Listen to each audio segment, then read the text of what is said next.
Sebelum kita masuk ke pembahasan, aku ingin mengucapkan terima kasih sebesar-besarnya untuk kalian yang sudah mendukung channel ini dengan membeli karya-karya aku. Setiap pembelian kalian membantu aku untuk terus menciptakan konten yang lebih baik dan lebih bermanfaat. Ini bukan sekadar pembelian, tapi investasi kecil untuk dirimu sendiri untuk terus bertumbuh dan nikmati manfaatnya sekarang. Terima kasih, selamat menonton. Kamu pernah merasa lelah tapi bukan sekadar fisik? Seperti ada sesuatu yang terus menekan, membebani pikiranmu, membuatmu merasa seolah-olah berlari tanpa tujuan. Setiap pagi kamu bangun dengan perasaan kosong, terjebak dalam rutinitas yang tidak lagi memiliki makna, bekerja tanpa henti hanya untuk memenuhi standar yang entah siapa yang menetapkannya. Inilah realitas masyarakat modern, di mana kita tidak lagi ditekan oleh otoritas eksternal, tetapi oleh diri kita sendiri. Kita bukan lagi budak sistem melainkan algojo bagi diri sendiri, terus mengejar produktivitas tanpa batas, terperangkap dalam ilusi kebebasan yang justru menjerat. Ini bukan era disiplin, melainkan era prestasi. Bukan zaman represi, tetapi zaman depresi. Burnout bukanlah sekadar kelelahan fisik, melainkan penyakit sosial yang menjangkiti kita semua, lahir dari obsesi akan pencapaian dan ekspektasi yang semakin tidak manusiawi. Kita hidup dalam masyarakat yang terus bergerak, mengagungkan kecepatan dan efisiensi, tetapi kehilangan kedalaman berpikir. Multitasking menjadi standar, refleksi dianggap kemunduran. Dalam dunia ini, kita semakin sibuk, tetapi semakin kosong. Namun, pertanyaannya, apakah ini satu-satunya jalan atau ada cara untuk keluar dari lingkaran setan ini?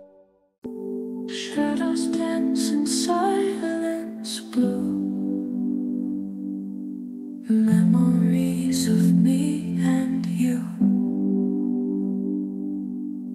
Empty rooms where whispers lay echo tears that fade away.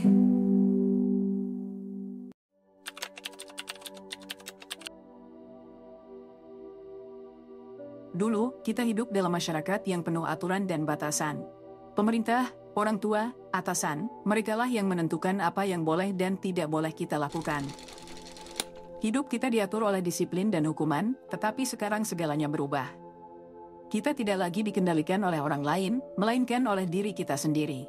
Kita menjadi mesin yang terus bergerak, terobsesi dengan target dan pencapaian, seolah-olah hidup hanya bermakna jika kita terus berlari. Kita memaksa diri untuk lebih produktif, bekerja lebih lama, dan terus mencari cara agar menjadi lebih baik, lebih cepat, lebih sukses. Kita berpikir bahwa jika kita berhenti sejenak, kita akan tertinggal, dianggap gagal, atau lebih buruk lagi, tidak bernilai. Bayan Cholhan menyebut fenomena ini sebagai masyarakat prestasi atau achievement society. Kita tidak lagi dipaksa oleh sistem eksternal, kita mengeksploitasi diri kita sendiri. Kita termakan oleh narasi bahwa kesuksesan hanya bisa diraih dengan kerja keras yang tiada henti. Kita mendengar influencer yang mempromosikan budaya green dan hustle, berkata bahwa jika kita tidak bekerja dari subuh hingga larut malam, maka kita tidak layak sukses.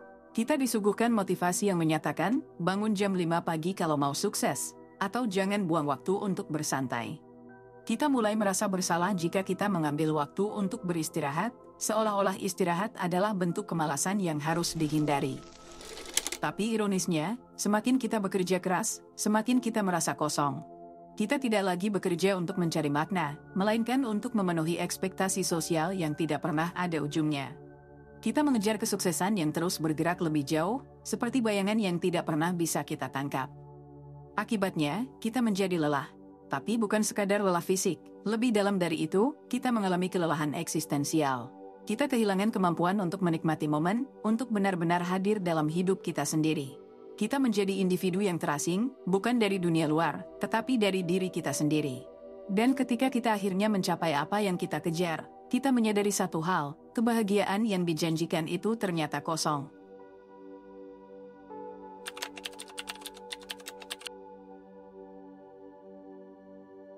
Burnout bukan sekadar rasa lelah biasa.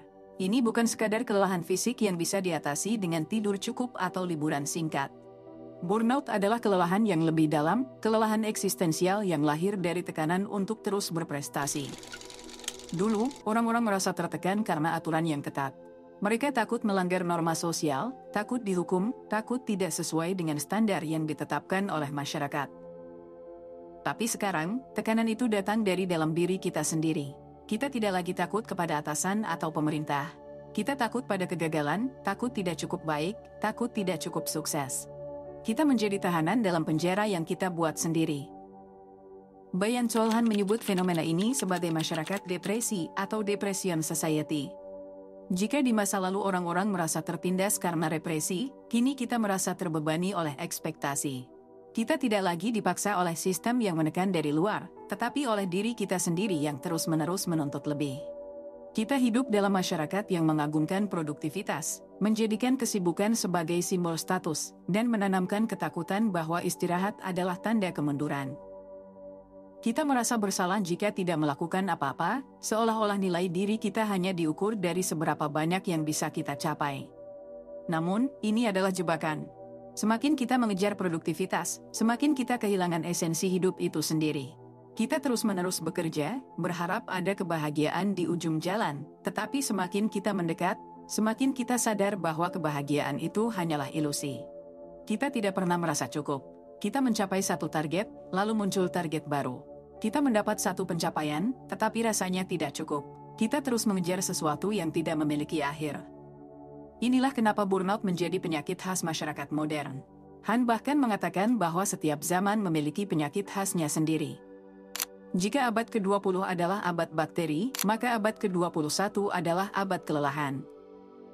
Kita tidak lagi dikejar oleh penyakit fisik, tetapi oleh tekanan mental yang terus-menerus menguras energi dan makna hidup kita.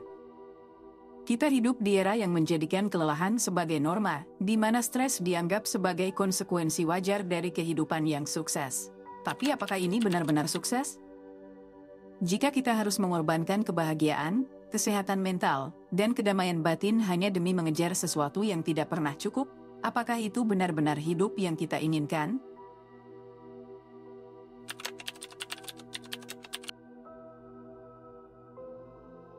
Kita hidup di era yang dikatakan sebagai zaman kebebasan. Kita bisa memilih jalur karir kita sendiri, mengejar passion, bahkan menentukan kapan dan di mana kita bekerja. Tidak ada lagi aturan ketat seperti di masa lalu, tidak ada bos yang selalu mengawasi dari balik meja, dan tidak ada sistem yang secara eksplisit memaksa kita untuk bekerja lebih keras. Kita merasa memiliki kendali penuh atas hidup kita. Tapi, apakah kita benar-benar bebas? Bayan Cholhan menyebut ini sebagai paradoks kebebasan. Kita mengira kita memiliki pilihan, tetapi sebenarnya, kita terjebak dalam siklus kerja yang tidak pernah berhenti. Kita percaya bahwa kita bekerja demi diri kita sendiri, demi kebahagiaan kita, tetapi kenyataannya, kita bekerja karena takut tertinggal. Kita terus mengejar sesuatu yang tampaknya ada di depan kita, tetapi semakin kita mendekatinya, semakin jauh ia bergerak. Kita dikejar oleh ketakutan akan kegagalan, rasa tidak cukup, dan perasaan bahwa jika kita berhenti sejenak saja, kita akan kalah dalam kompetisi yang tidak terlihat ini. Di media sosial, kita melihat teman-teman kita sukses setiap hari. Mereka membangun bisnis sendiri, membeli rumah, bepergian ke luar negeri, meraih pencapaian yang tampaknya begitu mudah mereka dapatkan. Kita melihat influencer yang memamerkan gaya hidup bebasnya, bekerja dari pantai sambil membawa laptop, seolah-olah mereka telah mencapai kebebasan sejati. Tapi di balik layar, kita tidak melihat kenyataan yang sebenarnya, jam kerja yang tidak berkesudahan, tekanan yang terus menghantui, dan perasaan bahwa mereka harus selalu produktif agar tetap relevan. Kita mulai merasa tertinggal. Kita mulai berpikir, aku harus bekerja lebih keras, aku harus lebih produktif, aku harus mengejar mereka. Dan disinilah jebakan itu dimulai. Kita tidak bekerja karena kita benar-benar ingin, tetapi karena kita takut jika kita berhenti, kita akan dianggap gagal. Kita takut bahwa jika kita tidak mencapai standar kesuksesan yang telah ditetapkan oleh masyarakat, maka kita tidak memiliki nilai. Tanpa sadar, kita telah menjadi budak dari ambisi kita sendiri, mengorbankan waktu, kesehatan, dan ketenangan batin demi mengejar sesuatu yang tidak memiliki garis akhir. Kebebasan yang kita pikir kita miliki ternyata hanyalah ilusi. Kita mungkin tidak lagi diatur oleh aturan eksternal, tetapi kita telah menciptakan penjara dalam diri kita sendiri, sebuah penjara di mana kita adalah sipir dan tahanannya sekaligus.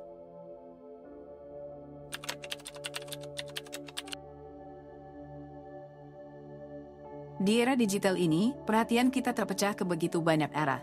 Kita membuka ponsel untuk mengecek satu notifikasi, lalu tanpa sadar berpindah ke media sosial, scrolling tanpa tujuan, berpindah dari satu tab ke tab lain, sambil mendengarkan podcast tentang produktivitas. Kita membaca satu artikel, tapi di saat yang sama, email masuk dan mengalihkan fokus kita. Seolah-olah kita bisa melakukan semuanya sekaligus. Seolah-olah semakin banyak yang kita lakukan dalam satu waktu, semakin produktif kita. Tapi apakah benar begitu? Han mengatakan bahwa budaya multitasking adalah ilusi produktivitas. Kita berpikir bahwa kita bekerja lebih efisien, padahal yang terjadi adalah sebaliknya, kita kehilangan kemampuan untuk berpikir secara mendalam. Kita tidak lagi bisa fokus. Kita hanya berpindah-pindah dari satu tugas ke tugas lain tanpa benar-benar menyelesaikan sesuatu dengan maksimal. Kita menjadi pekerja yang sibuk, bukan pekerja yang efektif. Dulu, orang bisa membaca buku selama berjam-jam tanpa gangguan. Sekarang, satu halaman pun sulit diselesaikan tanpa dorongan untuk mengecek notifikasi. Kita tidak lagi terbiasa dengan keheningan, dengan berpikir tanpa interupsi. Kita terus mencari distraksi. Kita merasa harus selalu terkoneksi, harus selalu ada sesuatu yang berjalan di latar belakang, seolah-olah dia berarti tertinggal. Han menyebut ini sebagai era hiperperhatian. Kita tidak lagi memiliki ruang untuk refleksi karena kita terlalu sibuk berproduksi. Kita lebih sering mengonsumsi informasi dalam bentuk potongan-potongan kecil, tetapi jarang benar-benar memahami sesuatu secara mendalam. Kita kehilangan waktu untuk berpikir, untuk merenung, untuk membiarkan ide berkembang di dalam kepala kita. Inilah yang membuat kita semakin lelah. Kita terus-menerus dibombardir oleh informasi, oleh tuntutan untuk terus produktif, oleh tekanan untuk selalu bergerak. Tapi tanpa kita sadari, semakin kita berusaha melakukan banyak hal sekaligus, semakin kita kehilangan esensi dari apa yang sebenarnya sedang kita kerjakan. Kita menjadi manusia yang sibuk, tapi kosong. Kita terus berlari, tapi tidak tahu kemana tujuan kita. Di dunia yang semakin cepat ini, mungkin yang kita butuhkan bukan lebih banyak pekerjaan, bukan lebih banyak produktivitas, tapi lebih banyak ruang untuk berpikir. Lebih banyak waktu untuk berhenti sejenak, melepaskan diri dari distraksi, dan menemukan kembali fokus yang selama ini hilang.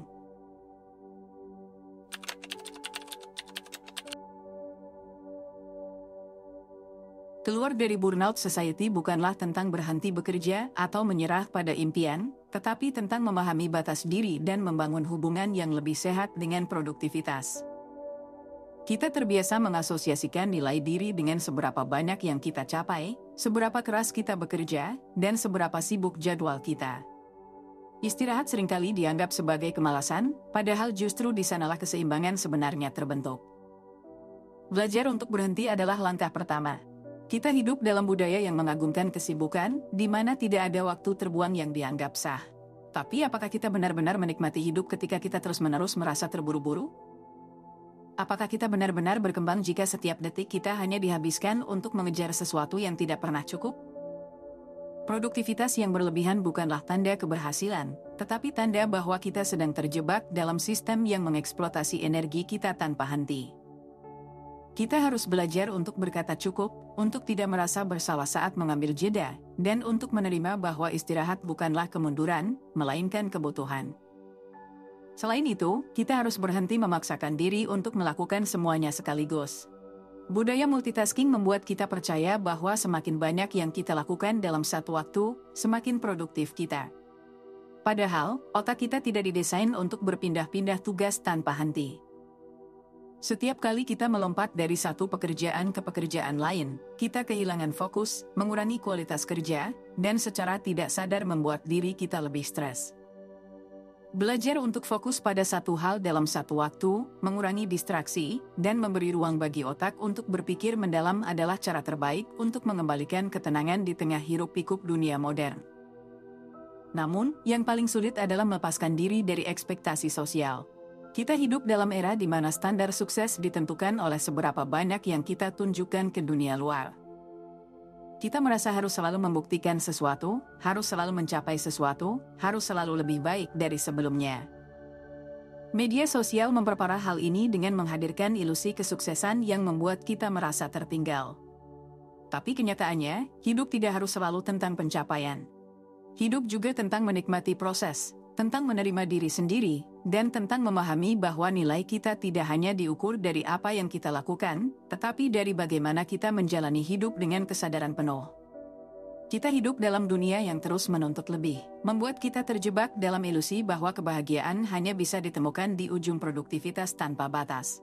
Tapi kenyataannya, semakin kita mengejar kesuksesan versi orang lain, semakin kita kehilangan diri sendiri. Burnout bukanlah tanda kelemahan, melainkan alarm bahwa ada sesuatu yang salah dalam cara kita menjalani hidup. Kita harus berani berhenti, berani berkata cukup, dan berani mendefinisikan ulang arti keberhasilan. Karena pada akhirnya, hidup bukan hanya soal pencapaian, tetapi tentang bagaimana kita menjalaninya dengan penuh kesadaran dan keseimbangan.